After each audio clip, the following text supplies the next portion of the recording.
Agora está Tá, começando a gravação, né? tá. Daqui uns minutinhos eu vou ter que... Deixa eu ver que horas são aqui agora. Eu acho que eu já vou fazer isso agora, para não interromper, eu tenho que fazer um log-off aqui. Só me aguarde um minutinho que eu vou fazer o log-off. Uhum. E aí eu já fico disponível Tranquilo. para não precisar parar a apresentação no meio aqui. Uhum. Tranquilo. Pronto, está feito aqui.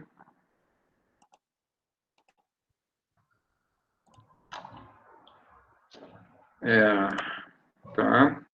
Vamos ver aqui. Agora sim. Tá dando para ver a tela direitinho, tudo? Perfeito, tá lindo. Estamos escutando bem tudo? Uhum. Então tá, vou começar então. Eu sou o Marcelo, né, eu sou médico lá do Clínicas já há bastante tempo, desde 2006 que eu trabalho lá. Eu trabalhei durante muitos anos, mais de 10 anos, no ambulatório de ansiedade lá do hospital.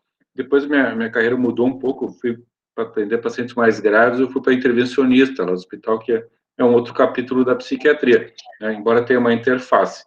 Tá, mas nesse tempo que eu trabalhei com ansiedade, deu para ter uma boa noção, né, ainda trabalho, né, mas ainda, deu para ter uma boa noção dos determinados casos que vão surgindo, né, na psiquiatria. Aí está o visual do Clínicas, agora já reformado, né, já está funcionando esse trecho lá de cá, que é a parte já nova do hospital, né, os blocos B e C. Bom, então, a ideia de falar com vocês na noite hoje sobre os transtornos de ansiedade e trauma agudo. Falar sobre o conceito de ansiedade, até antes do que dos transtornos, depois a gente fala das doenças, e depois a gente pode falar também, vai falar do trauma agudo, né, do estresse pós-traumático, e depois a gente faz umas considerações finais e abre espaço para vocês fazerem algumas perguntas adicionais que vocês acharem importantes. Então, o que é ansiedade, né? Por definição, né? Ansiedade é um estado emocional que todo mundo tem, tá? Todo mundo, não tem pessoa nenhuma que está me vendo, né? Inclusive eu também, que não tenha determinado nível de ansiedade na vida da gente, porque isso a presença da ansiedade por si não é uma alteração patológica. Ela apresenta sintomas físicos, comportamentais e de raciocínio, né, e cognitivos. Então, pode ser uma resposta normal, tá? Então, a regra é que seja uma resposta normal, né, diante de situações da vida. Ela é adaptativa, muitas vezes, depois eu falo no próximo slide, mas também pode ser manifestação dos transtornos psiquiátricos, de doenças clínicas, não necessariamente transtornos psiquiátricos, e também do uso de substâncias. Então, existe um contínuo, né, que é uma pergunta que as pessoas, tá, mas onde é que ponto a ansiedade ela é normal, até que ponto ela passa a ser uma doença, né, passa a ser um problema, né? Então, existe um contínuo dentro do que a gente está acostumado a viver, até um determinado momento que isso vira um transtorno, que isso começa a prejudicar a pessoa. Todo mundo aqui é aluno aí, né? Vocês são alunos, todo mundo sabe, né, que a gente, para fazer uma prova, de quando na faculdade, para apresentar um trabalho, a gente precisa de um pouquinho de ansiedade, assim, sabe? Dar uma ativada, né? Então, para a gente não ficar sonolento na hora da prova, tudo. Então, um pouco de ansiedade, né, não faz mal a ninguém, melhora a nossa performance, sabe? Então, melhora o teu rendimento. Então, um pouquinho de agitação não é ruim, não. Até é bom, é adaptativo, né? Agora, quando começa a ter muita ansiedade, o rendimento começa a cair, até chegar a um ponto que já não tem mais vantagem nenhuma. Então, existe uma curva, né, de resposta. E quando a gente fala de doença, a gente está para lá, para a direita da curva. Né? Quando a gente fala do que é saudável, a gente está para a esquerda da curva, tá? Dentro de um contínuo. Medo e ansiedade é a mesma coisa? Né? Embora sejam situações que muitas vezes estejam até se sobrepondo, elas não são necessariamente a mesma coisa. Né? Medo é diferente de ansiedade. Por quê? O medo é uma resposta emocional a uma ameaça real, né? ou percebida. Tá? Então, o medo tem uma questão objetiva no momento ali. Então, tem uma ativação autonômica, um mecanismo de luta ou fuga, né? Ou tu foge, ou tu vai para cima para lutar, e tem a questão do perigo, né? Que pode ser imediato, não? E é um comportamento de esquiva, né? Que, associado ou de enfrentamento. Então, ele é uma questão muito direta e é uma coisa muito relacionada a um fato no momento ali, naquela situação que a pessoa está vivendo, entende? Diferente da ansiedade, que a ansiedade é mais uma preocupação, uma antecipação de uma situação futura. Né? Então, de um perigo possível, ou de algum problema, de alguma questão, que mais adiante, de uma consequência mais adiante que pode gerar algum prejuízo para a vida do indivíduo. Então, em vez de ser aquela resposta, que eu comentei antes, é uma coisa mais de tensão muscular, cautela, vigilância, né? uma inquietação, né? Em relação a perigos no futuro. Né? E também associado a comportamentos possivelmente evitativos. É mais uma questão de apreensão. Né? Esses transtornos, esses problemas de ansiedade, assim, são extremamente prevalentes, né, e é muito comum, e faz parte, no caso das doenças, como os transtornos psiquiátricos mais comuns. Tá? Então, eu estou falando nada mais, nada menos do que os transtornos psiquiátricos mais comuns. Tá? Muito frequente na população, tá? Muito frequente entre pessoas que a gente conhece, amigos, colegas de turma, colegas de trabalho, na família, sabe? É muito difícil que não tenha ninguém vocês não conhecem ninguém que tenha tido algum problema nisso daí. Então, até a imprensa leiga, sabendo disso, faz, né, textos sobre isso e tudo comentando, né, dessas situações. Bom, tem aqui, né, as doenças que a gente vai falar na noite de hoje, né, que são os transtornos de ansiedade e o transtorno relacionado a trauma. Então, fobia específica, transtorno de ansiedade social, ansiedade generalizada e pânico-agorafobia são os transtornos de ansiedade. E o estresse pós-traumático é transtorno relacionado a trauma. Eles não estão no mesmo capítulo, tá? São 2 capítulos separados, embora tenham muitas correlações, por isso que estão juntos, tá? Mas transtorno de estresse pós-traumático não é ansiedade, é transtorno relacionado a trauma, tá?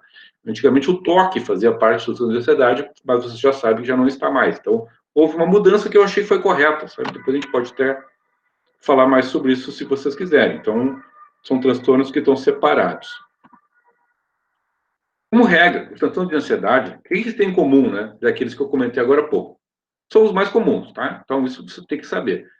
Mais frequente em mulheres, como a maioria dos transtornos psiquiátricos, tá? Nunca tem um transtorno psiquiátrico que é mais comum em homem do que em mulher. É, no máximo, igual. E, normalmente, os transtornos psiquiátricos são mais comuns em mulheres. Isso vale para depressão e para outros transtornos também, tá?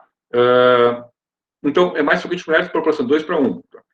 Normalmente afetam os indivíduos desde cedo, muitas vezes desde a infância, tá?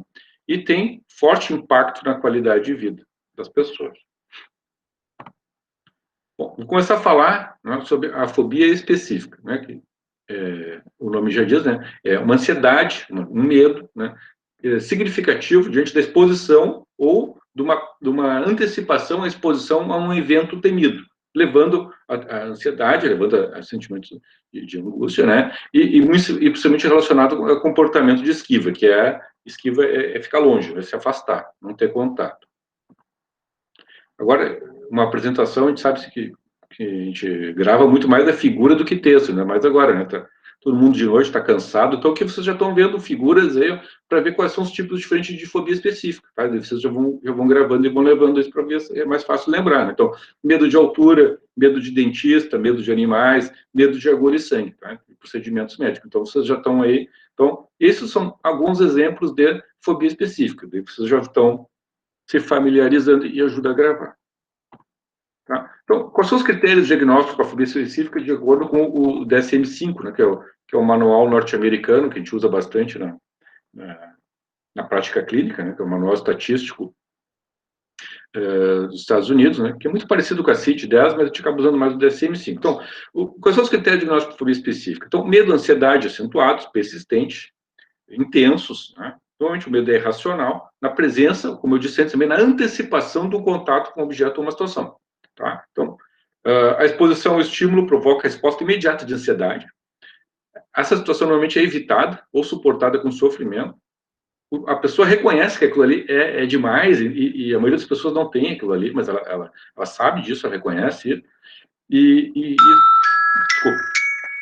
E essa situação, ela não é passageira, ela pelo menos dura 6 meses, né? Normalmente dura muito mais que 6 meses, mas os critérios usam essa nomenclatura só para deixar claro que não é uma situação corriqueira, assim, sabe, pontual. Ela é de longa duração. Além daqueles critérios, também precisa interferir, né, significativamente na vida da pessoa, e não podem ser mais bem explicados por outros transtornos psiquiátricos. Né? Também sempre tem um cuidado para ver se não é parte de outra doença, como toque e tal. Tem os tipos, né, que depois a gente vai ver agora um por um: animal, ambiente natural, medo de sangue, situacional, e outros tipos também, que é bem pitoresco, depois vocês vão ver. Bom, o mais comum de todos é medo de bicho, né, medo de insetos e tal.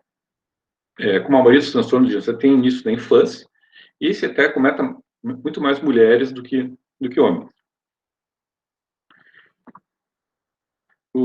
Também tem o tipo ambiente natural, então o medo é causado por situações do ambiente natural, como medo de temporal, então o tempo está meio ruim, a pessoa não consegue sair de casa, medo de lugar escuro, medo de altura, medo de água, né, também ensina na infância, né, e igualmente como a outra, é mais comum em mulheres. Como todas, tá? Eu só mais para você ver, tá? Mas mais para vocês terem essa informação.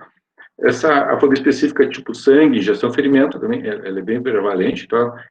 Pelo medo de ter contato com sangue ou ferimento, receber uma injeção, né? Ou se submeter a algum procedimento médico. Ela tem um componente genético bem forte, mais que as outras, ela é um pouco diferente das outras, e o paciente, nesse caso, ele tem uma resposta vasovagal importante, né? Porque o paciente perde a consciência se ele desmaia, né? Ele tem uma síncope, pela antecipação do contato de uma situação como essa, né? E a gente tem casos assim, de pacientes que estavam há 30 anos sem consultar com o dentista, né? Tu imagina como estava a saúde bucal, né, dessas pessoas. Também tem o tipo situacional, então, que basicamente tem muito a ver com transporte, tá? Tipo situacional é transporte, sabe? Que é locomoção, tá? Assim, eu uso para gravar para mim, né? Então, que andar em transporte coletivo, em ônibus, trem, avião, é muito comum mesmo pessoas com medo de avião, né? Ficar em túneis, pontes, mas basicamente lugares que é difícil fugir, sabe? É difícil se afastar. Então, esse tema é mais comum na infância e também depois dos 20 anos. Também, novamente, mais comum em mulheres. Né?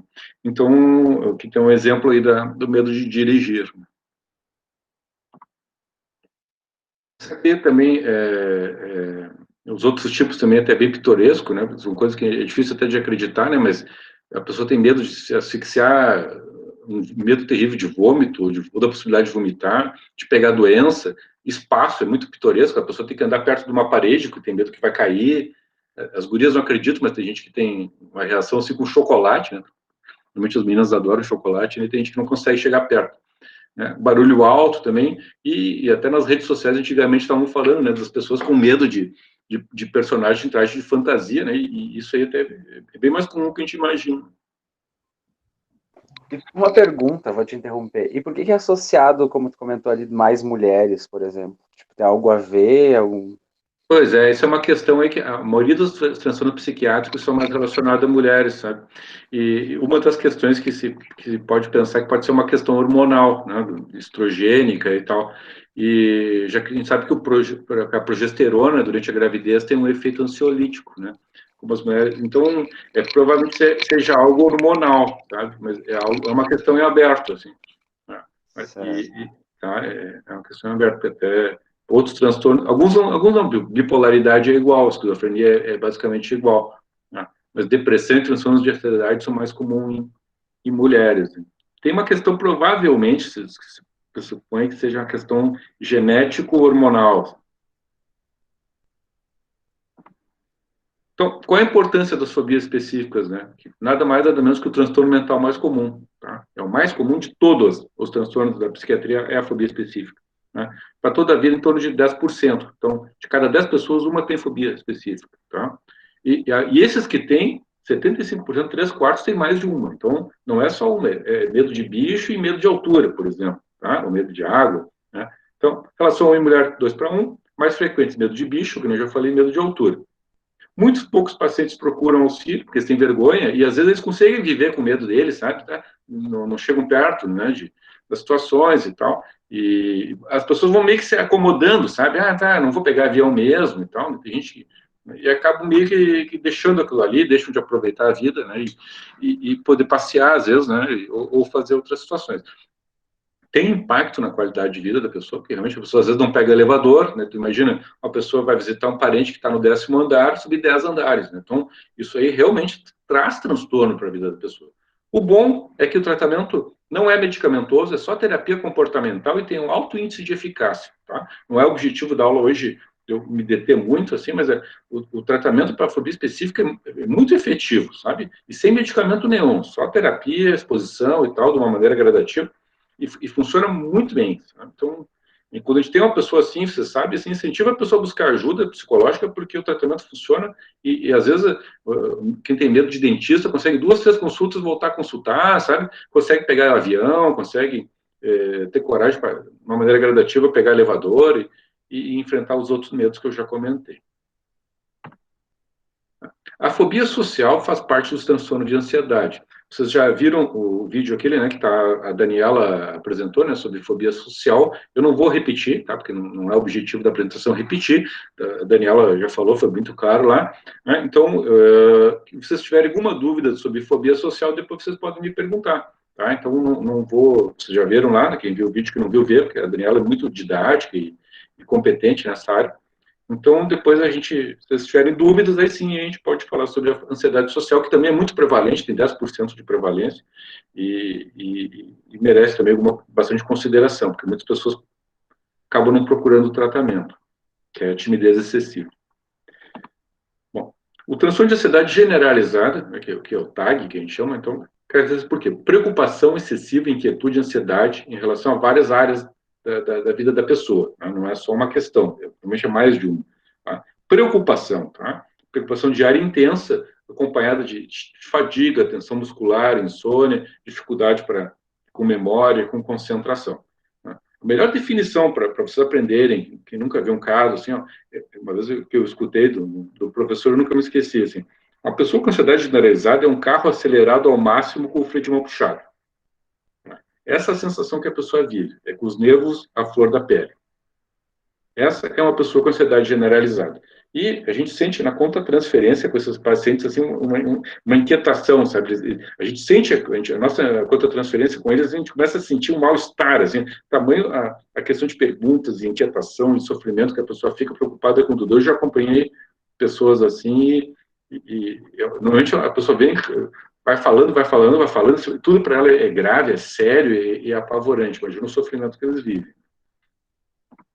Então, aqui, segundo o manual americano, né, então, né, para fechar um diagnóstico dessa doença, então tem que ter ansiedade e preocupação excessiva, né, uma apreensão em relação ao futuro, na maior parte dos dias, também pelo menos 6 meses. Então, para dizer, é algo duradouro, não é algo episódico, tá?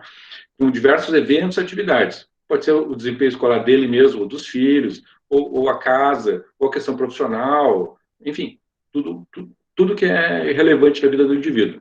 A pessoa considera difícil controlar a preocupação, então é muita preocupação, né? Então é preocupação, atenção e tensão. Né? É isso que a pessoa vive. Né? Esses sintomas estão associados a pelo menos 3, né, desses 6 aqui que eu vou comentar. Então, tem que ter pelo menos 3 aqui. Que é uma inquietação, a sensação de estar com os nervos à flor da pele, que nem eu já falei, muito cansaço, a pessoa fica pela tamanha a perda de energia, você acaba cansando mesmo, como vocês podem imaginar, é a dificuldade de se concentrar, uma irritabilidade, uma tensão muscular, o sono muitas vezes fica prejudicado, a pessoa não consegue dormir direito. A pessoa, deixa eu só voltar ali um pouquinho, causa sofrimento significativo, né, na área do indivíduo, então não é qualquer preocupação, então tem que ter um impacto importante.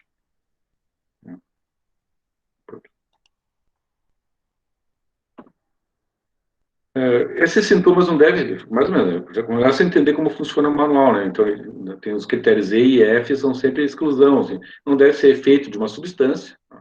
E também de uma outra doença, e também não pode ser mais bem explicado por outros transtornos psiquiátricos, que aí faz o diagnóstico diferencial. Então, a ansiedade generalizada, a prevalência é bem menos do que a fobia específica, são 3% da população, agora vocês já estão mestres, aí, né, doutores no assunto, que é mais comum em mulher que homem. O início dos sintomas não, o pico do início dos sintomas é aos 30 anos de idade, então é um pouquinho depois da fobia específica, que é mais crianças e início da idade adulta. Tá? Mas, embora tenha muitas pessoas que começam com sintomas já desde a infância, ou na adolescência, início da idade adulta, mas o pico do início dos sintomas é aos 30 anos de idade. Essa doença tem uma comorbidade elevadíssima, é 90%, então a grande maioria dos casos vai ter mais de uma doença, não vai ter só ansiedade generalizada pura, né? Normalmente é depressão que vem junto, mas pode ter transtorno de outras fobias também junto, ou fobia social também junto. Normalmente ela não vem sozinha, até tem muita gente que questiona o teste diagnóstico se existiria mesmo, né, ou se seria somente uma comorbidade com outras doenças.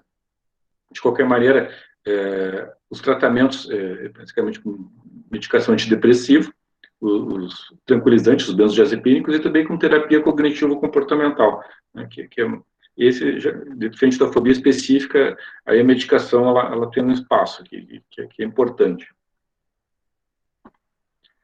Bom, vou falar agora da agorafobia, que é um pouco parecida com aquela fobia que eu estava falando, específica, mas ela é mais restrito a uma outra parte dos transtornos de ansiedade, que é basicamente o medo de ficar em lugar fechado, assim, ou o medo que é difícil fugir, né? Pode ser multidão, estar sozinho longe de casa, né? A pessoa sente o medo, evita essas situações, até de que é difícil escapar, é por isso que ele pensa, a dificuldade de ficar no lugar do qual a pessoa tem, de onde é difícil ela sair dali, isso que deixa ela apreensiva. Então, basicamente, a agorafobia é a fobia lá de situacional que eu já tinha comentado antes, é a mesma coisa, tá?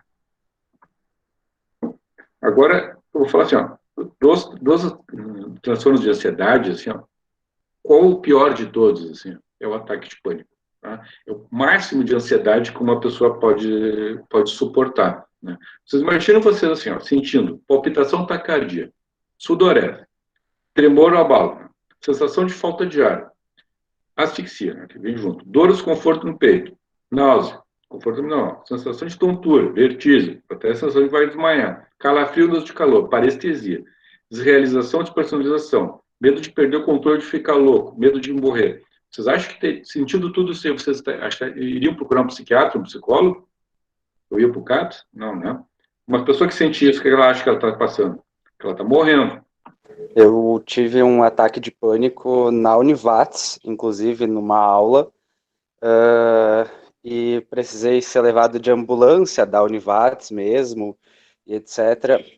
E o técnico que me atendeu no momento ali para me botar na ambulância falou para o meu professor que a minha expressão, o jeito que eu estava reagindo era por causa de um alucinógeno. E eu estava tendo um ataque de pânico e ele falando para todo mundo que eu tinha usado uma droga durante a aula e que era por isso. E, inclusive, não me colocou dentro da ambulância, disse, tu consegue sim ir sozinho. E daí meu professor me ajudou, inclusive, que foi o Falavena na época. Mas, enfim, eu tive todas essas coisas ali que tu descreveu e acho que tudo mais um pouco, né? Porque é uma sensação de quase morte, assim, de cair no fundo de algo que tu nunca mais vai voltar. É bem estranho. Estou vendo aqui, isso tu está falando primeiro, cara, pânico que a pessoa não procura emergência pelo menos uma vez não é pânico, né? Quando meus residentes vêm discutir caso comigo, perguntar, ele tem pânico, tá, mas já foi na emergência pelo menos uma vez? Né? Porque normalmente aquilo que eu estava comentando ali, quem é que vai procurar um psiquiatra tendo aquilo ali? A pessoa tem a sensação de que está realmente tendo alguma coisa muito séria, sabe? E isso que aconteceu contigo, da pessoa atribuir que estava sentindo um alucinógeno, é desrespeitoso, sabe? Porque não pode simplesmente dizer isso, até pode. Alucinógenos dá sintomas de ansiedade, mas tu não pode chegar julgando a pessoa dessa maneira, sabe? Não é adequado, sabe? Então, isso... Oi? Eu acho que, Marcelo, é exatamente nessa linha que tu estava colocando, e o Vitor mostrou isso, esse exemplo, o quanto há um preconceito dos próprios profissionais da saúde no atendimento a essas pessoas, e a gente ouve inúmeros relatos, né, de situações como essas. Isso. Muitos de vocês aí, né, vocês vão para outras áreas, vocês são alunos todos da enfermagem, né, vocês vão para outras áreas, né, poucos vão ficar na área da psiquiatria, que nem a professora de vocês, mas vocês têm que ter conhecimento dessas situações todas Porque vocês certamente vão ter pacientes com problemas de ansiedade na vida de vocês, sabe? Ou familiares com problemas, tá? E aqui vocês vão poder aprender um pouquinho como se faz para lidar com isso. Depois eu vou falar melhor ali, mas uma das atitudes, tu não pode ficar pré-julgando as pessoas, sabe? Em nenhuma área, tu não pode ficar atribuindo causa que a pessoa está sentindo aquilo ali ou que não é nada, sabe? Então, mas depois eu vou falar, né? Então, claro, tem pessoas que usam aí, ó, abuso de substâncias ilícitas, foi o que o professor achou, né? Mas a gente tem que avaliar, mas a gente não pode bater o martelo e dizer que é sem saber, entende? Se a pessoa está com essa suspeita que a pessoa usou uma maconha, por exemplo, cocaína, ou anfetaminas, que as pessoas usam mesmo, né? Nas festas rave, agora não está tendo, né, por causa da pandemia, mas antes as pessoas, é muito comum que se intoxicavam nessas festas rave lá e ficavam tendo crise de ansiedade. Tudo bem, tu tem essa suspeita, e pode perguntar, porque tu usou alguma substância, aí, e às vezes, não raro, a gente pede até exame de urina para confirmar, não? Mas a gente não dá para pré-julgar, entende? Não é legal. Então, uma pessoa com crise de pânico, vai acabar na emergência, pelo menos uma vez vai, sabe? Então, tem que avaliar a doença clínica, pode ser hipertireoidismo, pode ser outro problema, pode ser uso de substância, pode ser o transtorno de ansiedade, sim, depois eu vou falar que eu tenho o transtorno de pânico, e pode ser outras doenças psiquiátricas. Uma pessoa muito fóbica, por exemplo, pode ter uma crise de pânico. Pega uma pessoa com fobia social, né, que é a aula da Daniela. Agora vai apresentar o TCC. A pessoa é sempre retraído e tal. E tá todo mundo lá olhando para ele lá, não sei o quê, começa a ter crise de pânico lá na frente de todo mundo. Pode acontecer, entende? Então, isso tem que ver conforme o caso. Tá? Então, tem pânico, tá? Que é toda aquela situação aí, mas pode ter o transtorno de pânico, entende? Que é um pouquinho diferente. Então, o que é o transtorno de pânico? É uma doença psiquiátrica que a pessoa tem ataques de pânico, tá? Então, só que pelo menos um desses ataques foi seguido por pelo menos um mês, então já tem um tempo, de uma preocupação de ter um novo ataque, né? A pessoa normalmente faz mudanças que normalmente não são adaptativas, não são boas para a vida dela, para evitar uma crise. Por exemplo, a pessoa evita fazer exercício, a pessoa evita sair de casa, a pessoa evita pegar um ônibus, né? Uma vez ela teve um ataque no ônibus, ela vai com medo de andar de ônibus, né? Ou passar em cima de uma passarela, por exemplo, da PUC, ele tem uma passarela, as pessoas têm medo lá, né? Então, não pode ser atribuível a uma substância ou outra doença, e não é mais bem explicado por outro transtorno psiquiátrico. Então, o transtorno de pânico tem que ser puro. É só por ele que a pessoa tem essas crises de pânico, tá? Bom, coisas para você saber aqui, ó, levem para casa, já estão em casa, né, mas levem para a vida de vocês. Não tem, vocês vão ouvir médico falar, vocês vão ouvir psicólogo falar, vocês vão ouvir enfermeiro falar, mas o síndrome do pânico não existe, tá? Então, existe o transtorno do pânico, sabe? Aprendam a falar a coisa correta. Ou a pessoa tem ataque de pânico, e não é o transtorno do pânico, se é o transtorno do pânico tem todos aqueles sintomas ali que eu falei, né? Pelo menos um e tal. Ou a pessoa tem um ataque de pânico, que pode ter, entende? Mas síndrome do pânico não existe, tá? Então, você sabendo isso, você levando isso para vocês, já fico bem satisfeito, tá? Os pânicos, as crises de pânico, ela pode ser espontânea, né? Às vezes a pessoa está em casa dormindo, né? Isso é até uns critérios para transtorno do pânico para mim. A pessoa está dormindo e acorda apavorado, assim, achando que está morrendo. Isso é um ataque de pânico, tá? Espontâneo. Pode ser situacional, né? Então, pode ser dentro de um elevador, pode ser falando em público, né? Eles são completos quando tem 4 ou mais daqueles, todos aqueles sintomas ali, né, que o colega de vocês comentou, se identificou com alguns, ou incompletos, que são naquele meio termo entre menos que 4 dos 13. Marcelo? Oi. E qual é a nossa conduta quando a gente está vendo uma pessoa no momento do ataque de pânico? Porque eu tive uma colega minha que teve e eu fiquei completamente de mãos atadas. Eu olhava para ela, eu não sabia nem o que eu fazia primeiro. Se eu chamava a SAMU, se eu acudia a ela, eu fiquei completamente perdida. Eu nunca fiquei sem saber como agir. Naquele momento eu fiquei. Claro, eu já chego lá, já vou falar sobre isso, tá? Bem me lembrado, é bem pertinente isso aí, e é uma dúvida bem comum. Então, a gente sabe que, né, até 30% da população vai ter um ataque de pânico ao longo da vida, é diferente do transtorno de pânico, tá? Então, é uma crise de pânico, tá? Vamos supor, né? Até 30% das pessoas podem ter ao longo da vida, então é muito comum, tá? As pessoas que têm ataques de pânico ou transtorno de pânico acabam usando muito mais serviço de atenção primária e emergência, e até psiquiátrico. Então, e acabam tendo outros problemas também clínicos. Então, é certo que vocês vão ver pessoas que têm problemas, ou colegas, ou amigos, ou na família, mas principalmente também nas nas unidades de atendimento, não importa se é primário, secundário até hospitalar, entende? Vão aparecer lá as pessoas. E saber o que fazer faz a diferença, porque eu já chego lá que a colega perguntou. Então, o transtorno de pânico, tá? Então, o ataque de pânico até 30% das pessoas vai ter ao longo da vida, mas o transtorno de pânico em torno de 5%, tá? Vocês já estão careca de saber que é mais comum em mulher. O início, fim da adolescência e início da idade adulta. Então, né, é mais ou menos a idade aí de vocês. Né? É muito raro doença psiquiátrica começar após os 40 anos, tá? Então, normalmente quando o paciente começa com um sintoma psiquiátrico, nunca teve nada, depois dos 40, tem que abrir, ver se não está com tumor cerebral, se não está com outra doença, sabe? Está com felcomocitoma, a gente tem que investigar. Porque doença psiquiátrica, normalmente, e é bem terrível, pega gente jovem e vai a vida inteira com ele. Tem uma questão genética, que é em torno de 40%, então tem famílias com pânico, às vezes 2 irmãos têm e tal, né? Tem muita comorbidade, tá? Então, normalmente o paciente com pânico e com pior a gravidade, a pessoa começa a ter muita limitação, começa a ficar deprimido, né? E não são todos, tá? Em torno de 50% tem agorafobia, né? Que é aquele medo de sair para a rua, mas não são todos que têm, viu? Tá? Então, essa história que pânico com agorafobia andam sempre junto, não necessariamente. No clínicas, como tem o viés de seleção e vão os casos mais graves para lá, porque os casos não tão graves no posto resolve, a maioria dos pacientes lá tem agorafobia também, tá? Mas os estudos populacionais não mostram isso, certo? Então, até não é todo mundo que tem pânico e tem medo de enfrentar as situações da rua, tá? O pânico, por toda essa composição dele, por toda essa reação, é o transtorno psiquiátrico que mais procura para atendimento na emergência. Tá? Então, pânico, normalmente, pelo menos uma vez na vida, vai para a emergência.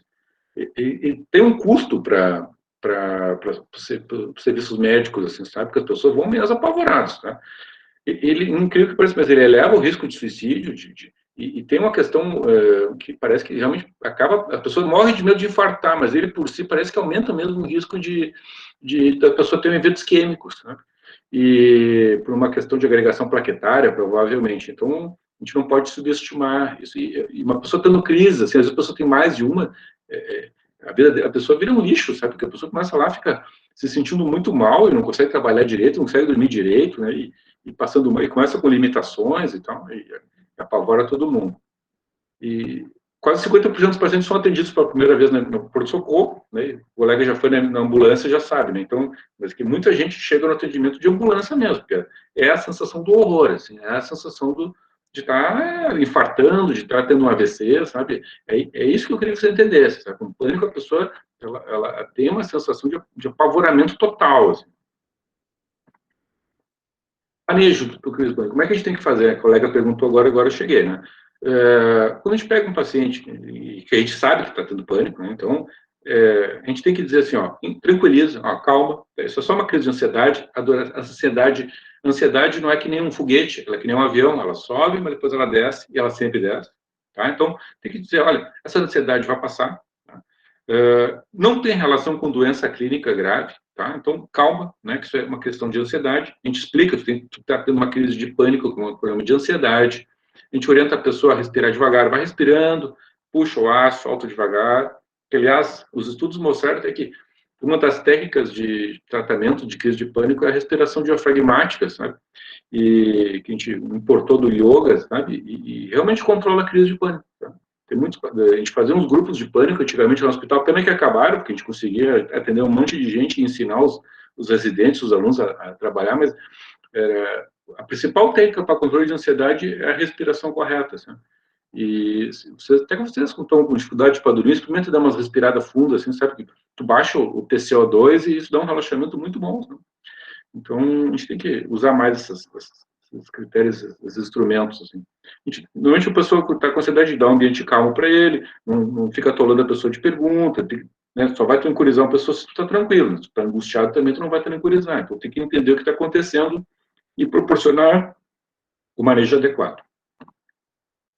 Agora vem essa questão aí, né, que o colega já comentou, e isso não é raro, né, não dá para ficar fazendo brincadeirinha, né, ou tirando a pessoa para boba, né, tu não tem nada, vai embora, não sei o que. Não, a pessoa tem, tá? A pessoa tem, não tá de palhaçada ali, sabe? A pessoa tá tendo crise de pânico, achando que vai morrer. E se ela não sabe, depois que ela sabe que é pânico, é diferente, entende? Mas a primeira vez que a pessoa tá tendo isso, a pessoa não sabe, entende? Até pode ter ouvido falar, agora tem muitas pessoas que são mais humildes nem sabem o que é aquilo ali. Então, né, então a gente tem que ter cuidado, porque vai falar assim, tá tendo ansiedade, calma aí, a gente vai resolver isso aí. Né? Então, feito o diagnóstico, né, que a gente tem que dizer, não fica voltando para a emergência de novo, tá? Não é por aqui, não é aqui que tu vai, porque a pessoa vai lá, a crise de pânico ela cai, né? Ela passa e a pessoa se alivia. Ela fica associada, tem que ir para a emergência. Não, tu não tem que ir para a emergência, que a ansiedade vai passar de qualquer maneira. Mas vai ter que buscar atendimento, vai buscar um médico, um psiquiatra, né? Porque a pessoa pode receitar medicamentos antidepressivos, os tranquilizantes, né? E a terapia cognitiva comportamental, como eu já falei, também é muito útil para controle de crise. Então, essas pessoas têm que ser orientadas, dizer que elas não são loucas, que né? As pessoas têm muito uma psicofobia, isso não é loucura, é um transtorno de ansiedade que é muito comum, a gente tem que toda aquela psicoeducação, explicar para as pessoas, olha, tu tem um problema de ansiedade, tem que tratar isso aí, né? Isso aí tu não precisa ficar sofrendo desse jeito, os remédios funcionam, tal, tu pode ter uma boa resposta ao tratamento e não ficar nessa questão. Tá? Então, vocês estão vendo aí como é o manejo que precisa ser feito, e certamente vocês vão pegar pacientes ao longo da vida que vão precisar de orientação. Vou falar agora um casinho clínico, que vocês já falaram de casos, mas só para vocês, vou ler aqui, para vocês terem uma ideia, né, sair um pouco assim dos critérios, mas mais um caso verdadeiro, assim, como é que são as pessoas que têm crise, assim, para vocês terem uma ideia, né, mesmo quem nunca viu, já fica com uma ideia bem boa do quadro de pânico. Então, paciente feminina, né, 27 anos, solteira, sem filhos, engenheira, né, mora com os pais e uma irmã. Ela procura, em primeiro contato com a paciente, ela se apresenta preservada e adequada, sua veste e seu comportamento, com boa aparência, domínio amplo da linguagem, os códigos sociais de conduta. Dizendo que estava passando por um momento muito difícil, pois não conseguia sair de casa, sem companhia de alguém da família do namorado. Né? Então, isso já fala o que é uma agorafobia. Tal resistência a sair de casa iniciou-se gradativamente, após a perda de uma amiga e acidente de carro. A partir dali, ela diz, né, comecei a pensar em qualquer coisa. Poderia acontecer comigo a qualquer momento. Começou com um pensamento ruim, mas agora tenho tanto medo que não consigo mais sair de casa sozinho. Nas 2 vezes que tentei, comecei a sentir um aperto no peito, falta de ar, fiquei suando muito e tive taquicardia. Achei que iria morrer, fiquei paralisada por uns 10 ou 15 minutos. Que é exatamente quando te pergunto o tempo da crise, né, e é um dos critérios, quanto tempo dura a crise, desde que ela surge até que ela vai no pico é quanto? 10 minutos, tá? 10 a 15 minutos. Isso é importante fazer. A duração de uma crise de pânico, desde que ela surge até que ela vai no pico, 10 minutos, tá? Os campos de vida da paciente pareciam suficientemente estáveis, com exceção do aspecto profissional, que ela estava paralisada. Ela acabara de concluir sua graduação em engenharia e não havia começado a trabalhar. Dizia que isso era inadmissível, que gostaria logo de poder ser independente, pois achava um absurdo alguém de sua idade que continuasse dependendo do pai e da mãe. O acidente da amiga coincidiu com uma época de busca por emprego ou planejamento para concurso público. As duas planejavam fazer isso juntas. Estava a paciente, então, sem saber o que fazer, papai sentia ansiedade, que sentia, e com medo de tentar qualquer coisa para melhorar, pois qualquer coisa que tentasse deixava ansiosa, provocando um ciclo vicioso. Quero saber o que eu tenho e quero que alguém me diga como melhorar, tá? Então, mais uma vez, a questão da psicoeducação, né? Poder dizer para a pessoa que ela tem é muito tranquilizante, porque isso não é apavorante, do jeito que tem algo que tu não sabe o que é, tá? Então, ao longo de 6 meses de tratamento, houve melhora significativa do sintoma. A paciente que antes nem mesmo conseguia as consultas sozinha, e saía para se divertir apenas em lugares próximos, onde seus pais a pudessem levar, passou a procurar emprego e voltou a ser com amigos. Então, ela teve, né, felizmente, uma resposta favorável. Tá. Então, agora eu vou falar dos outros grupos de transtorno, né, que seria do manejo do trauma e do estresse agudo, né, que é um outro capítulo. Transtorno de estresse pós-traumático, transtorno de estresse agudo, né, então, são situações em que as pessoas entraram em contato com fatos, assim, que são horríveis, tá? Fatos de intenso medo, de horror, sabe? Então, a pessoa que desenvolve isso é uma situação de horror, tá? É aquelas situações que, infelizmente, são comuns no mundo que a gente vive, né? Mas que ninguém está livre de acontecer. Tá? Então, ele se caracteriza por uma ausência de resposta emocional, a pessoa fica meio que alheia ao mundo, assim, sabe? Uma desrealização, despersonalização, ela lembra só algumas partes, não tudo. Sonhos repetitivos da vivência do trauma, isso é muito comum. Uma hiperexcitabilidade e esquiva de locais ou pessoas que são similares ao que ela passou na situação traumática. Normalmente, o estresse, né, qualquer estímulo estressor, pode ser desde o vestibular, qualquer outra coisa, tem uma ativação, né, que lá no sistema límbico, né, que aumenta corticoides, né, e também aumenta as catecolaminas.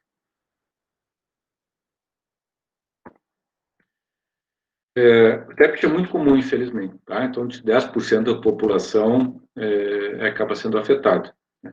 E 1/3 dos pacientes acaba tendo uma evolução crônica, assim, então ficam com esses sintomas por mais tempo. Né? E quando cronifica é muito ruim, porque a remissão é muito baixa, em torno de 20%. Trauma, como envolvimento de situações diretas, parece ser mais grave. Por exemplo, uma pessoa tem muita questão da maldade, entende? A questão psicologicamente da maldade. Falar um estupro, por exemplo, é uma pessoa fazendo mal para outra, ou torturando, entende? E é diferente, por exemplo, de uma catástrofe, por exemplo, estoura uma barragem, por exemplo, sabe? Que já aconteceu aqui no país. Psicologicamente a gente aceita o que pode acontecer, ou transborda um rio e mata uma família, mata um familiar, entende? Explode um vulcão, sei lá. Isso são situações que ninguém controla, tá? Né? Mas agora, uma mãe que tem um filho que morreu num alagamento é diferente da mãe que perdeu o filho que foi estuprado, por exemplo, entende? O envolvimento direto das pessoas pela questão da maldade é muito mais difícil da gente lidar, né? E até receber um diagnóstico de câncer, por exemplo, um filho pode causar até uma reação de estresse pós-traumático. Vocês lembram, né, que teve já algum tempo atrás aí o incêndio da Boate Kiss em Santa Maria, né, e todo mundo, né, mais de 200 pessoas que morreram, jovens, né, universitários como vocês aí, né, e que aconteceu isso. E quando surgiu essa tragédia, Santa Maria não tinha estrutura para atender todos os pacientes, muitos foram lá para clínicas também, para atendimento da cirurgia plástica. E o hospital, preocupado com isso, abriu uma agenda para atender pacientes e familiares dos pacientes dessa tragédia toda, né? E, para nossa surpresa, o que aconteceu é que muitos poucos pacientes acabaram procurando, né, o atendimento psiquiátrico que a gente disponibilizou, né? Isso, e um dos motivos para isso, que eu acredito, é a questão da resiliência, né? Que você já deve ter ouvido falar, né? Que é a capacidade que cada um tem, nós temos, você tem, de aguentar o tranco, sabe? E que nem pegar uma haste de metal, assim, sabe? Ele pode dobrar, e um tempo ele vai aguentar, depois ele vai estourar, né? Mas isso não é igual para todo mundo, né? Tem algumas pessoas que são mais fortes do que outras, né?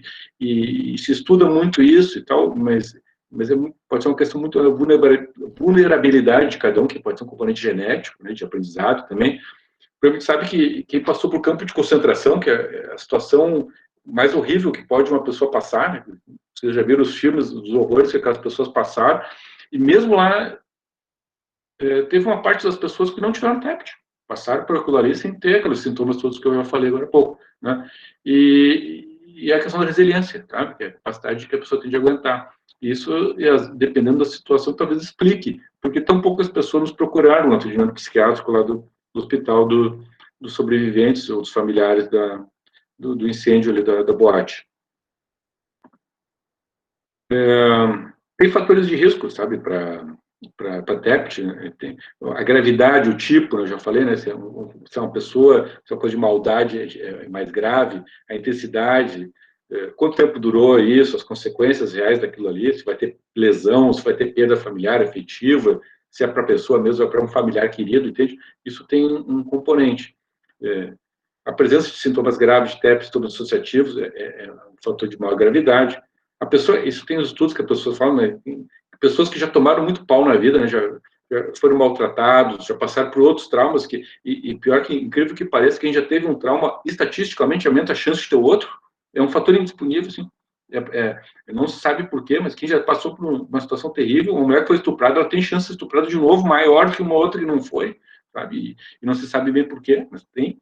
Né? E doença psiquiátrica, então já é uma vulnerabilidade, ser mulher, a idade, pessoas com mais limitação cognitiva, com sociocultural, acabam tendo maior chance de acabar desenvolvendo esse tipo de sintomatologia mais grave. Né? Então, esses fatores de risco pós-trauma também têm um valor preditivo, e isso a gente pode tentar trabalhar.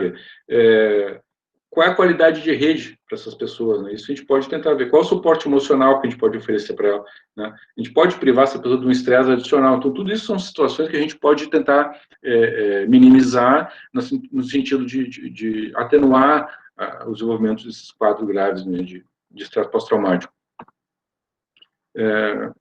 Via de regra, tá? Via de regra, as pessoas superam o trauma por pouco tempo, né? Então, a regra é que a pessoa consiga superar, né? A gente tem que ter, muitas vezes, o manejo da situação de risco imediato, poder explicar para a pessoa que ela passou por um trauma, a gente pode dar um alívio sintomático, né? Se a pessoa está com dificuldade para dormir, tem alguns medicamentos que pode usar, não são todos, né? E, na medida do possível, tentar identificar, modificar fatores de risco, né? A gente sabe, né, que na nossa vida, a gente tem uma hierarquia de necessidades, né? Nossa primeira de todas é a sobrevivência. Logo abaixo vem a segurança, né? Alimentação, o abrigo, o sono, cuidados médicos, avaliação psiquiátrica, orientação, rede familiar, entende? Mas essas são as questões que a gente tem que trabalhar, né? Hierarquicamente, e até intuitivamente a gente consegue imaginar isso, né? Imaginando que é uma situação de tragédia total, né? As equipes de socorro vão trabalhando nisso, né? Vão ver um lugar para as pessoas ficarem, então, uma calamidade. Pacientes que têm sintomas dissociativos, aquela sensação de sair do próprio corpo, assim, é maior risco para ficar grave a situação.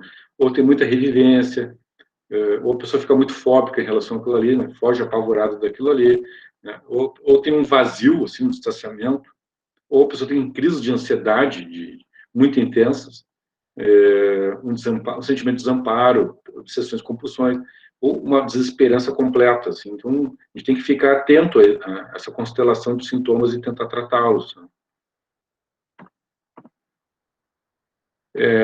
Como eu já falei antes, né, infelizmente tem, mas traumas no passado, quem já teve traumas no passado aumenta a chance de ter maior gravidade, então, principalmente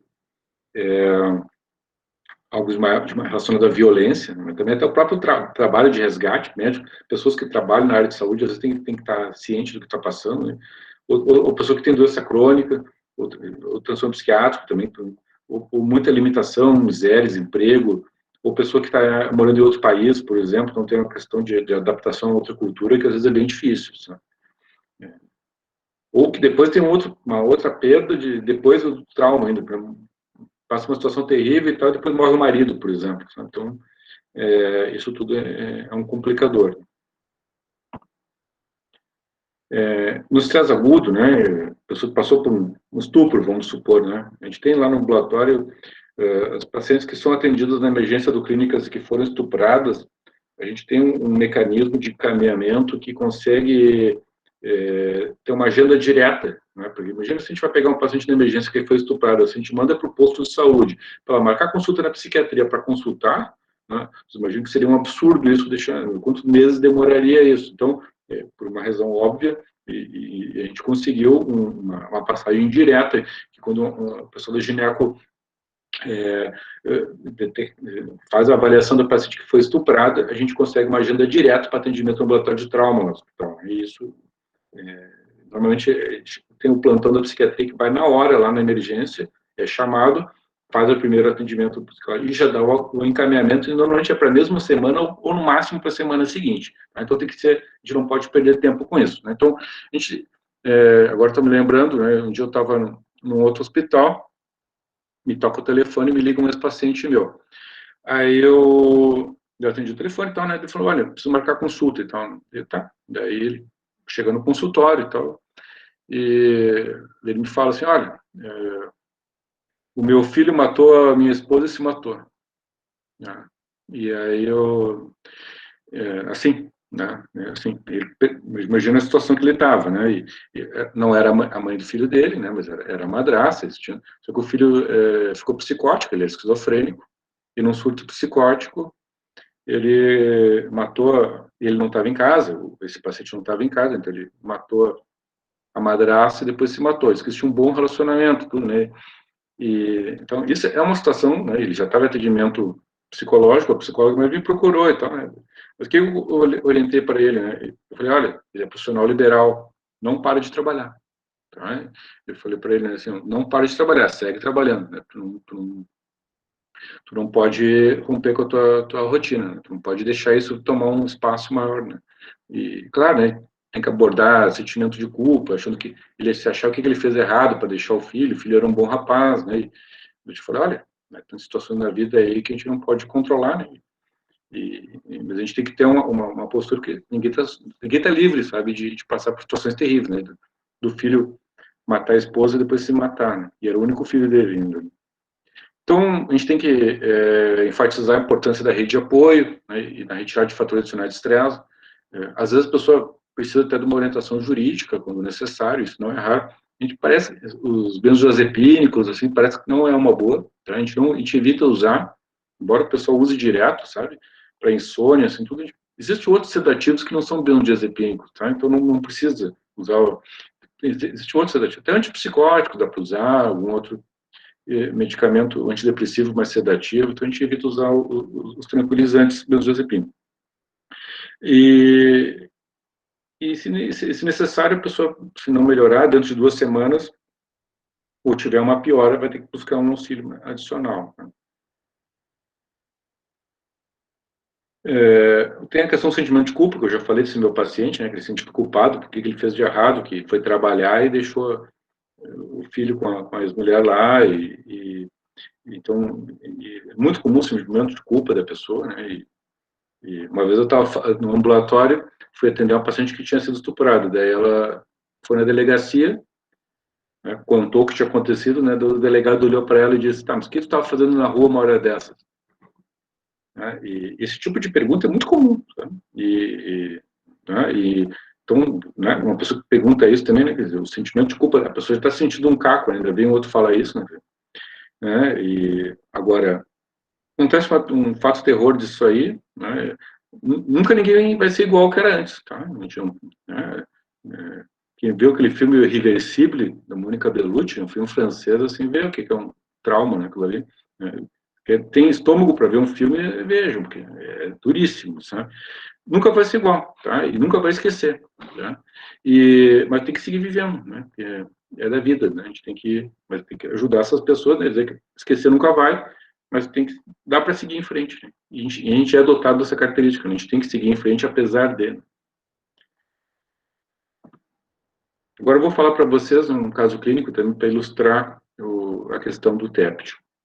Paciente sexo masculino, branco, 44 anos, curso superior completo, gerente de banco, separado, tendo um filho. Há 3 anos ele sofreu um assalto na agência bancária, onde ele era gerente administrativo. 4 homens armados, um deles com uma granada, entraram no banco, começaram a agredir. Optou por abrir o cofre, que tinha mais dinheiro, e por medo de ser morto. Teve uma arma colocada dentro da sua boca, e ao final foi trancado no cofre, onde ficou por cerca de 1 hora. Após o assalto, sem ser socorrido, teve que ir sozinho à delegacia. Nos dias subsequentes, para conseguir trabalhar, passava na roleta da agência e voltava várias vezes. Então, sintomas obsessivos, né?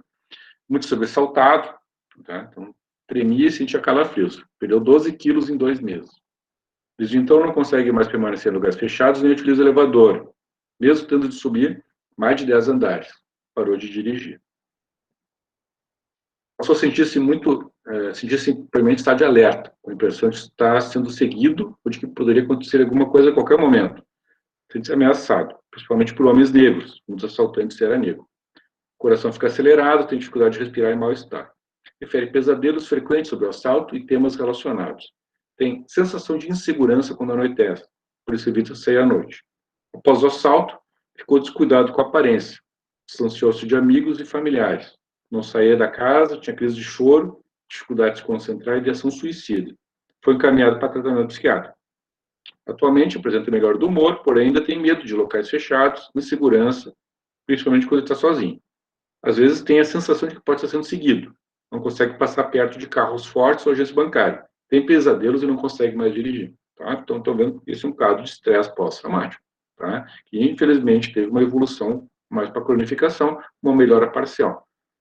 Ô Marcelo, eu tenho uma pergunta para fazer agora que eu lembrei. A gente teve um paciente há uns 2, 3 anos atrás que tinha também, ele tinha tinha toque grave, mas ele também tinha a questão do trauma, então ele tinha toda a questão, por exemplo, do banho, né? Então tinha uma evitação em relação ao banho, e a gente ficava assim há muito tempo insistindo em relação ao banho. E ele tinha o trauma dele estava associado à morte do pai, né? A morte do pai, o pai morreu no banheiro, né? No chuveiro. Então ele tinha esse trauma, mas também ele tinha o toque. Essa associação, ela é comum acontecer? Como é que tu vê isso? Tu vê, né, tu vê que a pessoa já tinha uma vulnerabilidade, né? Tem uma doença psiquiátrica prévia. Qual é a maior chance de ter uma doença psiquiátrica? Já ter uma outra, né? Então, já é uma pessoa vulnerável, né? Então, já tem toque, que é um transtorno que tem essa característica, né, de muitas vezes insegurança, de medo, né? Associado a uma situação assim, isso desencadeou, né, como um fator determinante, né? Isso é bem comum acontecer, né? Chamou a atenção porque esse caso que tu está lendo aqui também, ele tinha a questão do toque, né, de obsessão, né, compulsão de ir e voltar, né, mas não sei se no relato não mostra que ele tinha antes, mas ter sintomas obsessivo-compulsivos é um critério de gravidade, entende? Que a pessoa fica muito insegura. Entendi. Tá? Tá, obrigada. Nada. Vamos adiante aqui, então, tá? Bom, basicamente, o que eu tinha para falar para vocês é isso. Eu estou com a mensagem, assim, tudo saber esses transtornos, né, que são bem prevalentes, que afetam um monte de gente. Tem tratamento para tudo, sabe? Então, as pessoas têm que ser encorajadas a buscar tratamento e a gente pode ajudar bastante, principalmente incentivando a fazer o tratamento correto, tá? Quem quiserem alguma sugestão de leitura para emergência psiquiátrica, na Translação de Sociedade tem o livro aí do Quevedo, o manual, esse aqui está em inglês, mas tem em português também, o manual estatístico dos transtornos psiquiátricos. Quem precisar, quiser mandar um e-mail, alguma questão aí, tem meu e-mail aí, tem meu blog também, que eu tenho as aulas e tal, e tem um site que a gente bota outras informações. Agora, quem quiser fazer perguntas, eu estou à disposição, aí a gente pode conversar. Fiquem à vontade para perguntar, tá? Não fiquem inibidos aí, porque é ideia de bater um papo. Tá? Eu já vou aproveitar para falar para os alunos que esses 2 livros tem na biblioteca lá da Univates, então vocês podem buscá-los, enfim, retirá-los para consultar. Tá? Então, aberto a pergunta, gente, a colocações. Marcelo, eu queria fazer uma pergunta. Durante, assim, uma crise um ataque de pânico, né? Uma crise, assim, como que a gente pode diferenciar? Porque, que nem tu falou, a pessoa realmente apresenta, assim, taquicardia, né? Vários sintomas. E como tu disse, assim, que não é um momento de fazer muitas perguntas, né? Para a pessoa nesse momento. Como que a gente pode diferenciar isso? Que é realmente um ataque de pânico, enfim? Isso aí eu já vi várias vezes. Né? Diferente da psiquiatria, que a gente não tem nenhum exame para nos ajudar a fazer diagnóstico, as outras áreas da medicina têm. Né? Então, quando um paciente chega com sintomatologia, assim, eles vão fazer um eletro na emergência, eletrocardiograma, entende? Então, se a pessoa está infartando, vai mostrar no eletro, entende? O eletro tem essa capacidade, né, de mostrar, possivelmente, um infarto. Então, a pessoa vai ver. Se fez um eletro que só está com uma taquicardia sinusal, por exemplo, é um quadro de ansiedade, entende? Então, isso nos ajuda a fazer diagnóstico diferencial. Né? Se a pessoa tem outros sintomas, além de estar passando mal, está com desvio da comissura, fala a favor, é um quadro de isquemia cerebral, entende? Então, se a pessoa não tem alteração de eletro, não tem outras alterações neurológicas, é um quadro. Já teve outras crises de pânico que resolveram, né? Então, as perguntas, já teve essa crise antes? Já tive, não sei o quê. Não era nada. Então, já aumenta a probabilidade de pânico. Eu tenho um eletro, tem um supradesnível do ST, está tendo uma isquemia, entende? Porque às vezes a pessoa pode ter as duas coisas, pode estar infartando e tendo crise de pânico também, sabe? Isso aí não é vacina, então a gente tem que... Quem trabalha em emergência está acostumado a fazer esse diagnóstico diferencial. Certo, muito obrigada. Podem ligar as câmeras de vocês, a gente fica se olhando aí, porque estou só vendo fotinhos aqui. Isso, pessoal, vamos ligar as câmeras. Isso. Beleza? Tá. A Vanessa tinha uma pergunta também, Vanessa? Tá por aí? Será que ela não caiu? Isso. Oi, Gladys. Oi, prof. Tudo bem?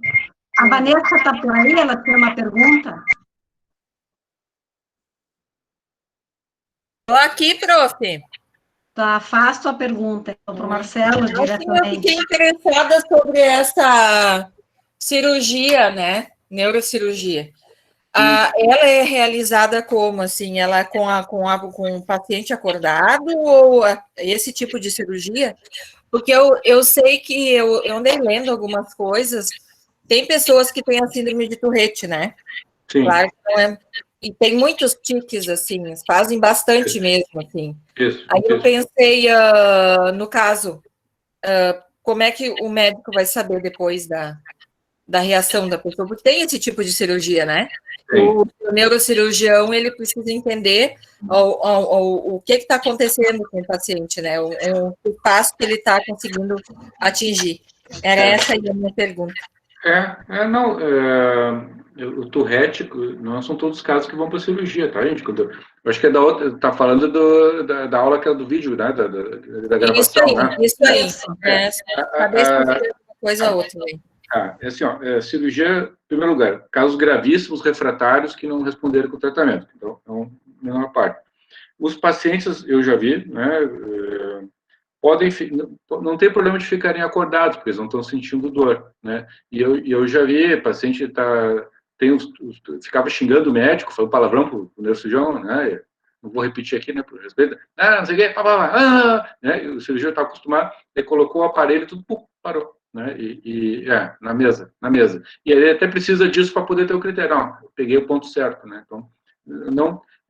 Era essa aí a minha pergunta, doutor. Porque para saber qual é o ponto certo que ele precisa pegar, essa aí a minha pergunta. Como o Tourette é uma doença motora, é mais fácil de ver, né? A pessoa para. Agora, na psiquiatria, depressão e toque, por exemplo, é mais difícil, né? Tá melhor, tu não vai ver quanto a pessoa melhorou do toque, por exemplo, das obsessões compulsões, se a pessoa está ali, né? Mas quando é tipo Parkinson, tem no YouTube, vocês podem botar, vejam depois no YouTube, depois se tiver interesse, a pessoa botando DBS, Deep Brain Stimulation, estimulador profundo, né? Que ele está na cirurgia, depois liga o aparelho, a pessoa para de tremer a mão, assim, né? E parece ficção científica, mas é verdade, tá? Então, a pessoa, os quadros, fica acordados.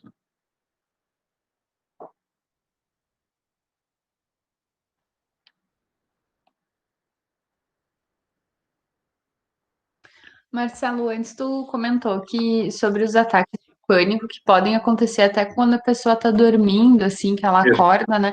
Isso é comum acontecer? É comum. Quem tem transtorno do pânico, acontece. Pode acontecer, porque entende, a doença é uma crise espontânea, entende? Pode ser em qualquer lugar, entende? Mas isso que é mais prova que é algo espontâneo, que a pessoa dormindo, acordar, passando mal, né? Então, pode acontecer e é bem desagradável. Sobre essa questão do transtorno do pânico, né? A pessoa, então, ela tem muito medo de morrer, né? Acaba que uma amiga da minha mãe, no início do ano, na metade do ano passado, ela acabou se suicidando. Foi isso que aconteceu, ela dormiu, daí de madrugada, então, ela acordou, então, teve essa crise de pânico, não conseguiu falar com a minha mãe, acabou que, então, ela se enforcou. Foi uma surpresa para mim, porque a pessoa, tipo, ela tem medo de morrer. É isso que eu não conseguia associar, entende? Se ela tem muito medo de morrer, como ela vai conseguir se suicidar? É isso que eu ficou meio... bem chocada com essa situação, sabe? Porque por ser uma pessoa tão próxima que tu jamais imaginava que fosse fazer isso, sabe? Sim. E todo o contexto que foi, né? Como ela fez e tudo. E aí, e isso é uma coisa que eu, sinceramente, muitas vezes, né? Já tive ansiedade também, e eu nunca, não imaginava que isso pudesse acontecer pelo fato do medo de morrer. Se eu tenho medo de tal coisa, eu não chego perto daquela coisa, é isso que eu fiquei bem confusa. Que talvez tenha situações, nesse caso, que possa não estar bem visível para nós neste momento, né, Marcelo? Mas o médico, o diagnóstico sempre foi o transtorno do pânico. Mas não era só isso, entende? Uma pessoa, não era só isso, né? E a pessoa tem medo de morrer, mas ela vê no suicídio, não a morte, ela vê no suicídio a sensação do sofrimento, né? A Eliane, que trabalha com isso e estuda muito isso, pode dizer, né? Então, a pessoa que procura o suicídio, ela não quer morrer, ela quer parar de sofrer, entende? É isso que quer. Porque se a pessoa parasse de sofrer, ela não ia morrer. Só que ela entra num desespero total, que teve agora esse caso, vocês viram, né, da dentista, lá 30 anos, né, que, coitada, né, mulher deprimida e tal, acabou se matando, né, e, né, por que ela buscou isso nessa estratégia aí? Porque ela estava simplesmente deprimida, e a pessoa, no desespero, ela quer parar de sofrer, entende? E pode ter tido ela também uma melhora do quadro do pânico, e a depressão prevaleceu naquele momento, e aí ela acabou se suicidando. Porque isso também varia, isso também não é estável. Isso. A depressão com ansiedade é uma das piores situações que a gente vê na clínica, assim, e é um fator de risco para suicídio, porque soma duas tempestades ao mesmo tempo, assim, sabe? Que é uma questão de humor, né? Então, com falta de ânimo, com desesperança, junto com um sofrimento brutal de uma ansiedade, né? Tu imagina como é viver dessa maneira.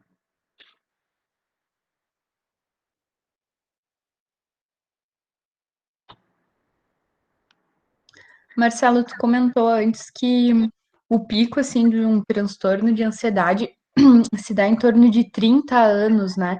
Por que 30 anos, assim, tem alguma... Não, ansiedade generalizada, não se sabe bem por quê, mas o pico, né, da ansiedade generalizada é um pouquinho depois, sabe? Um pouquinho depois do adulto jovem, né? Então, né, por média, não quer dizer que todo mundo seja assim, né? Então, via de regra é menos que 40 anos, tá? E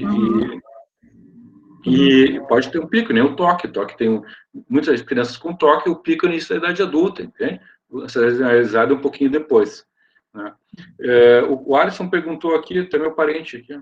É teu parente, Marcelo. Alisson, abre a câmera para o Marcelo te ver. Aquela sensação de que a pessoa deitada dormindo, mas acorda e não consegue se mexer, parece de ter alguém separando, mesmo fazendo força, parece que o corpo continua dormindo. Não, isso é narcolepsia, tá? Isso não é pânico, tá? Isso é aquele transtorno de sono, que a pessoa fica em sono REM acordado, sabe?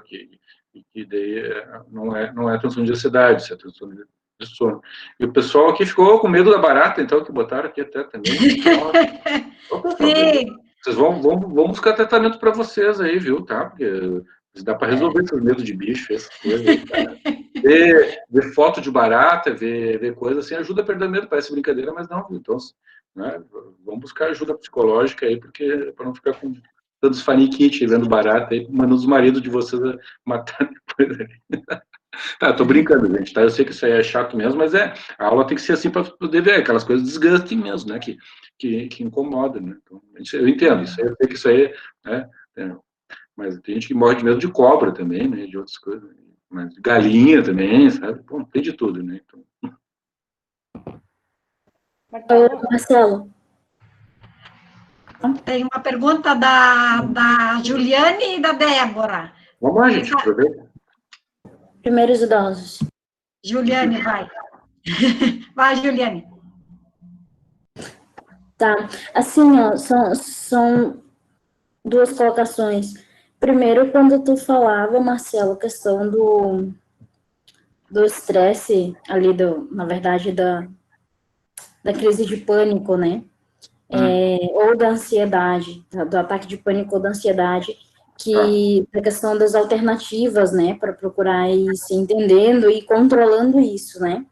Tu falaste da respiração ali diafragmática, né? Enfim, eu acho interessante, assim, essa questão das alternativas, né? Eu tenho ansiedade, assim, eu acho que até que tu quebra aquele tabu de procurar, né, te entender e buscar alternativas, né, de ir controlando isso, né, de ir amenizando, E eu acho que, de fato, assim, ainda é um tabu muito grande, porque a começar que o preconceito, né, começa dentro de casa, da partir da família, porque não é, porque não tem nada, porque é frescura, alguma coisa assim, né? E, às vezes, tem muita gente que não tem a orientação, uma orientação básica, né? Então, assim, nem começa por aí já, não se entende, não entende o que está passando, e aí, às vezes, acaba que, realmente, assim, essa culpabilização, né, da pessoa acaba pesando. Eu acho que isso gera outros transtornos também, né? Sim. Pra daí até a gente começar a buscar outras alternativas, acho que é um caminho, né? Isso aí, ó, tu está falando, Juliana, eu concordo com tudo que está dizendo. Os transtornos são muito comuns, é muito prevalente, tu entende? Eu falo prevalências absurdas, entende? 10, 15%, isso é muito comum, entende? É um absurdo isso aí. E isso aí, ó, é impossível, né? Muita gente que tem esse problema. A gente vê na psiquiatria com um passado ainda que ela era muito asilar, né? Não tinha que fazer com as pessoas, botava as pessoas no manicômio, e não tinha muitos tratamentos mesmo, né? E depois, felizmente, isso vem, e agora, hoje em dia, as pessoas têm mais liberdade para buscar tratamento. Ainda não está igual a uma pressão alta, por exemplo, um diabetes, tá? Porque as pessoas lidam bem melhor, né? Mas tipo, vocês que vão trabalhar na área da saúde aí, é importante que vocês saibam, né, as situações. E hoje em dia a gente vê que os médicos que trabalham em emergências e tudo, eles já vêm, por serem educados por nós também, eles já sabem encaminhar os pacientes direitinho, já medicam, sabe? Já não tratam mal as pessoas, sabe? Já orientam, tá com ansiedade, busca o psiquiatra e tal. Os colegas me encaminham o paciente, tá? Então, isso acontece. Então, o que tu está dizendo aí, claro que se a pessoa fica em medo, se sente mal, não é acolhida, ela fica cronificando aquilo ali, começa a se inibir, pode desenvolver até um quadro depressivo, junto depois, por não se sentir amparada. Tem um efeito muito danoso, sabe? Então, e contra isso que a gente tem que lutar, né? E outra questão, assim, só para concluir, que eu queria colocar, assim, me chamou a atenção quando tu colocava que uma pessoa que sofre ali dentro do transtorno de estresse pós-traumático, tu colocava uma pessoa que tem um sofrimento e, principalmente, olhando a gravidade, ela tem mais chances daquilo se repetir, no caso, né, por exemplo, do estupro, né? E assim, eu conheço uma pessoa muito próxima que ela sofreu quando criança, buscou ajuda terapêutica e dentro dessa ajuda terapêutica ela novamente isso se repetiu, né? O que daí são dois erros, né? Porque seria totalmente, né? Num lugar onde ela buscou ajuda, né? Voltou a se repetir, né? Então, assim, de que maneira tu conseguir resgatar uma pessoa desse lugar né? Que ela foi totalmente marginalizada, assim, né? E principalmente acredito que nesse segundo momento, assim, o que para mim me parece mais grave, num lugar onde tu busca ajuda, né? Tu acaba que se deparando de novo com essa mesma realidade, né? Desse mesmo estresse. Isso é uma tragédia, isso aí, sabe? E que nem começa assim, um pai que deveria proteger, vai lá e estupra a filha, ou estupro uma enteada, entende? Que a pessoa que deveria proteger isso, infelizmente, não é raro. E em todas as classes sociais, não pensa que isso aí é só na favela, não. Né? E é uma tragédia quando acontece isso, né? Quando o profissional de saúde que está, né, incluído, né, na função de ajudar a pessoa, eu faço profissional de saúde, né? Não falo nem, não importa qual seja, se aproveita da vulnerabilidade da pessoa que está buscando ajuda. E é terrível isso, e quando isso acontece, a pessoa, o profissional que age dessa maneira, ser comprovado que age dessa maneira, ele tem que ser punido.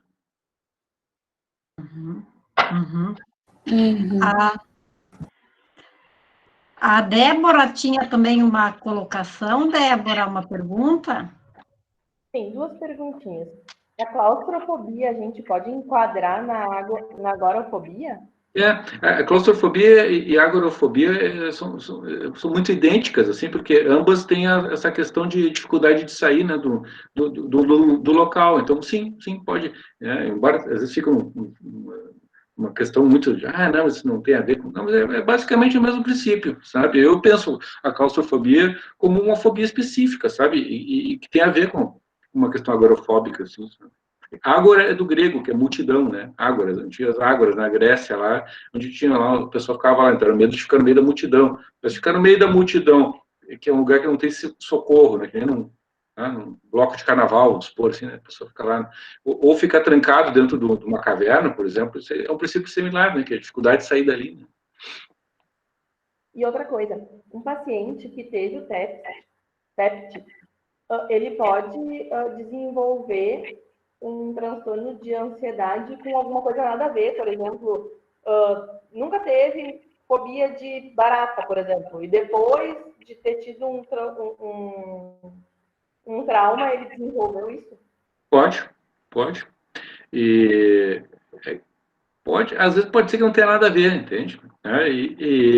Mas pode, por vulnerabilidade, né? A gente gosta, né? Vamos descobrir a causa, né? Que a pessoa começou com um toque, depois que, né? Mas teve um caso lá, depois que transou com uma prostituta e começou com um toque, com medo de pegar doença, né? E começou com ali.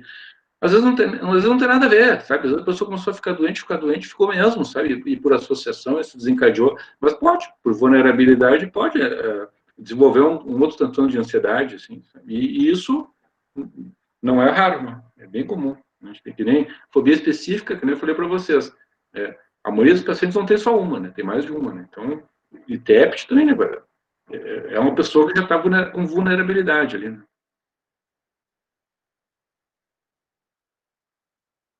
Marcelo, tem alguma terapia, assim, fora do medicamentoso, assim, algo mais diferente, assim, que tu indicaria para ansiedade? Sim, eu falei para vocês ali, né, que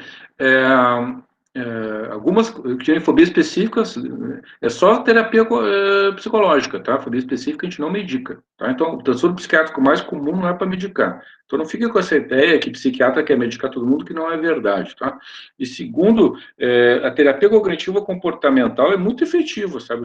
Para transtorno de humor e para transtorno de ansiedade. A via de regra ela não é breve, ela pode ser em grupo ou pode ser individual. A gente tinha grupo de pânico lá no hospital, como eu falei para vocês, né? E que é muito útil. Então, todas essas técnicas de respiração, que a colega já falou e tal, aí, é muito útil para controlar a ansiedade, sabe? Então, para ansiedade generalizada também, tu aborda os pensamentos que deixam as pessoas preocupadas e tal. Então, terapia psicológica, TCC, é muito efetiva, sabe? E não é tão disponível quanto os medicamentos, é muito mais fácil, o médico vai lá dar um remédio. Mas tem muitos terapeutas, psiquiatras e psicólogos, né, que trabalham nessas áreas aí, que são tratamentos bem efetivos.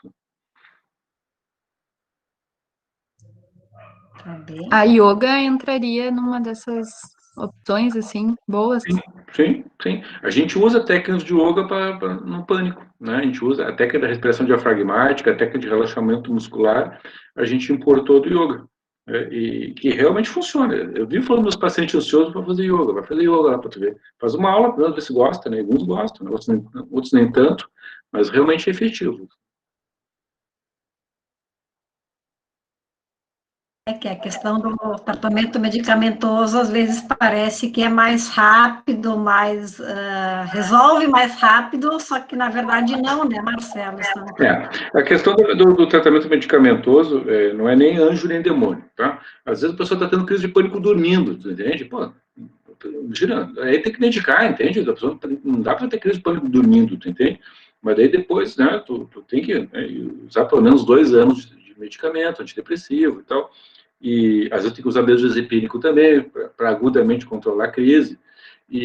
Mas isso não impede que depois tu possa também fazer medicação e também terapia, entende? Um beneficia o outro. Tem um efeito sinérgico de medicamentos com terapia. Porque, na verdade, às vezes até as pessoas preferem o medicamento, né? Que nem a prof falou ali, achando que vai resolver mais rápido, mas tu não trata, talvez, o foco ali, tu vai tratar o momento ali, os sintomas, né? Mas tem que buscar uma terapia alternativa, assim, para não ficar dependente, talvez, de um medicamento pro resto da vida, né? Às vezes tem que ficar, sabe? A gente pega perfis, assim, de pacientes muito... É que tem o meu viés do hospital, entende? É diferente do viés de quem trabalha no serviço de prevenção primária, que no caso não... A maioria dos casos ficam resolvidos ali, né? Mas é que... Até quanto... Oi? Marcelo, mas eu achei muito boa assim a tua abordagem no sentido de terapias alternativas para trabalhar a ansiedade, né? Porque de modo geral a população, e aí entra o que a Eduarda falou, tem essa ideia de resolver com medicação, mas quando um psiquiatra, um médico fala dessas alternativas, ela tem uma conotação diferente, porque afinal a população tem uma credibilidade relacionado ao trabalho do médico, então ela já vai acreditando, né, naquilo e apostando que aquilo dá certo. Então, nesse sentido, eu gostei muito, assim, da tua fala, para também mostrar para os alunos, né, de que as outras alternativas, elas são eficazes, sim, e tu tens isso como experiência clínica, né? Sim, não, o que eu estou falando não é invenção da minha cabeça, está nos livros, entende? Está em publicação, né? Muito paciente que me procura, eu não vou medicar, vai ser só TCC, sabe? Muito paciente com toque, que não é tão grave, não vai ter remédio, vai ser só TCC. Isso tem bibliografia, inclusive meu estudo de mestrado mostrou que o TCC foi superior à medicação no toque, né? Então, cada caso é um caso. Caso a pessoa está tendo crise de pânico, por exemplo, eu vou medicar, entende? Eu não vou deixar a pessoa com crise de pânico, mas vou adicionar TCC para ajudar a respiração, para lidar com a agorafobia, para lidar com os enfrentamentos, entende? Então, nossa função como área da saúde, a gente oferece para as pessoas, entende? O que as pessoas querem, entende? Tem gente que morre de medo de tomar remédio, né? Às vezes a pessoa precisa, tem que dizer, o remédio não vicia, não fica louco, não fica dependente, não queima neurônio, entende? Pode, né?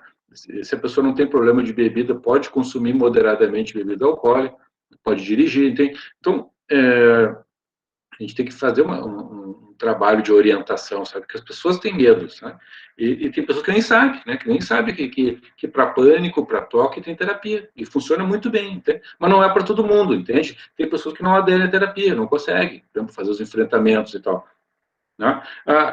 Fobia específica, a pessoa tem medo de andar de avião, né? Mas me procurou um paciente, né? Ele tinha que ir para a Europa para participar de um congresso. Daí ele mesmo propôs, vou pegar o avião, vou até Florianópolis, vou ver como é que eu fico, tá, não sei o que, tá para fazer um teste, que é pertinho, então. Pegou e foi, né?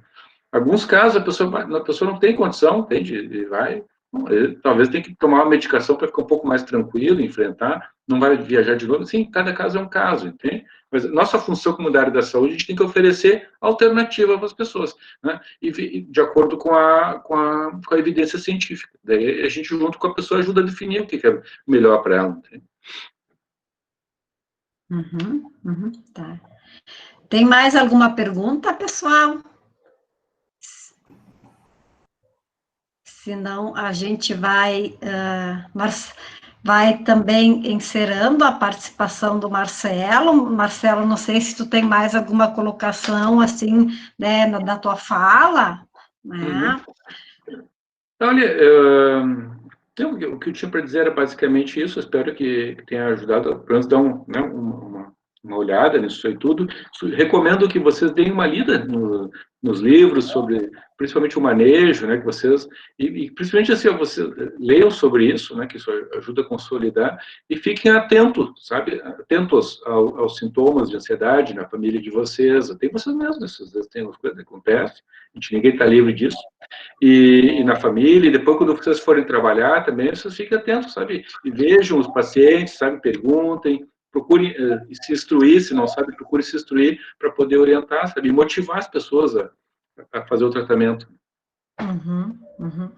Marcelo, quero te agradecer muito, né, em nome da turma, os alunos já estão escrevendo, já estão te agradecendo também, foi muito rica a tua participação, né, a clareza, enfim, e também quero agradecer muito a tua disponibilidade em poder estar contribuindo com a nossa turma, né, Marcelo, e a gente gosta muito, os alunos também gostam, assim, de participação de alguém diferente, né, da área que eu sempre tento trazer, né, E, então, assim, ó, um agradecimento especial a ti, né, e também aos alunos, eu quero parabenizá-los, porque interagiram bem, fizeram perguntas, estiveram atentos, né, então, é um bom sinal, né, então, assim, e que bom, assim, sabe, ter discussões como essas fazem com que se consolida melhor, né, o conteúdo, depois a curiosidade em busca de aperfeiçoar o conteúdo,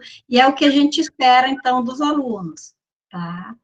Eu gravei a aula, Marcelo, eu vou ver depois como é que eu compartilho ela, porque eu nunca fiz isso no sentido de transformar isso num vídeo no YouTube. Eu vou pedir auxílio lá do pessoal do audiovisual e a gente pode fazer isso para poder ficar disponível depois, se tu autorizar, né, Marcelo? Está mais que autorizado, porque eu sempre achei um professor dar uma aula e não é gravado é um grande desperdício, sabe? Então, claro, é um maior prazer. Está autorizado, eu ficaria bem feliz se